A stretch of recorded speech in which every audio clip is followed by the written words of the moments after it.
Ladies and gentlemen, another great Comicsgate project has arrived, and I have to tell you, I am yet to be disappointed with any of these CG books. Uh, Check it out. I'm going to introduce you to the Grim Reaper. Yes, hell yes. Mr. Red Gaze, I'm a big fan. I've been watching all your videos. It's an honor to share tonight with the Gaze community. Come one, come all, bear witness. We're going to take a look at yet another great Comicsgate product by John Gallagher and Carla Tornielli. Two of my very favorite creators in Comicsgate, not just because they have a great product, but also because they are great people. This is a husband and wife team that work together to make this awesome book. Now, I'm going to start by apologizing for some of the glare on some of these pages. The product is pretty glossy, and made it damn near impossible for me to get a shot of it without at least minimal glare.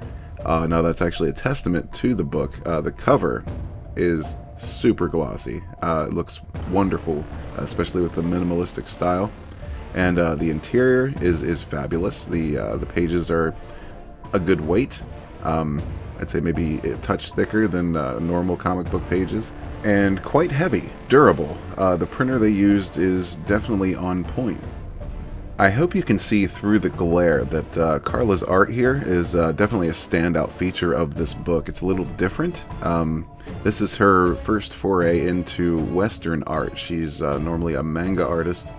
And, I mean, you can see hints of that throughout, but she did a really good job translating into Western style. Now, another thing that stands out in this book is the story itself. This is a very interesting story. Intricate, detailed. John did a great job writing this. He uses historical fiction in a lot of the story here. Manfred, the Grim Reaper himself, started off as the Red Baron and was passed the mantle of Grim Reaper because of his fearlessness. The main story in this book details a doctor whose goal is to find a way to cheat death. And naturally, the Grim Reaper takes issue with that as, it's his job to usher souls to the other side, not to bring them back. So he, of course, comes into conflict with this doctor, and his children also join in on the fun. Yes, death has children. And each child symbolizes a certain type of death.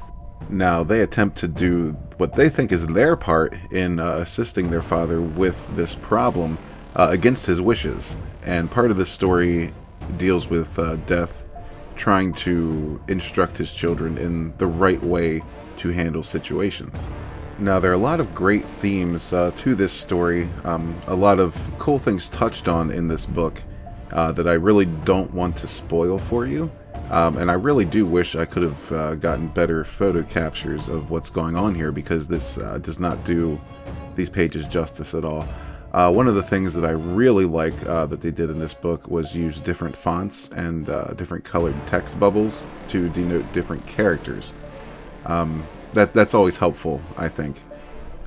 Makes the whole thing less confusing, and I mean the dialogue is on point, and overall it's just it was a fun book to read. I very much enjoyed this.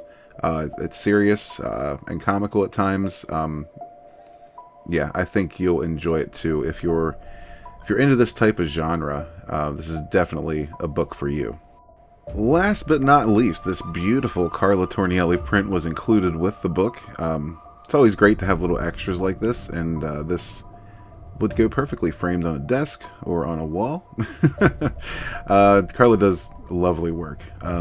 John's writing skills are great, and I really can't wait for the next one. Grim Reaper 2 is funding right now, and you can also get this book, Grim Reaper 1, with it, with a variant cover. And there's also a spin-off story available, Curse of the Medallion. So I would encourage everyone to take a look at that right now and back it if you like what you're seeing. I'll put the link in the description below. Let me know in the comments what you think, if you have this, if you loved it. And yeah, thanks for watching. We'll catch you on the next one. Peace.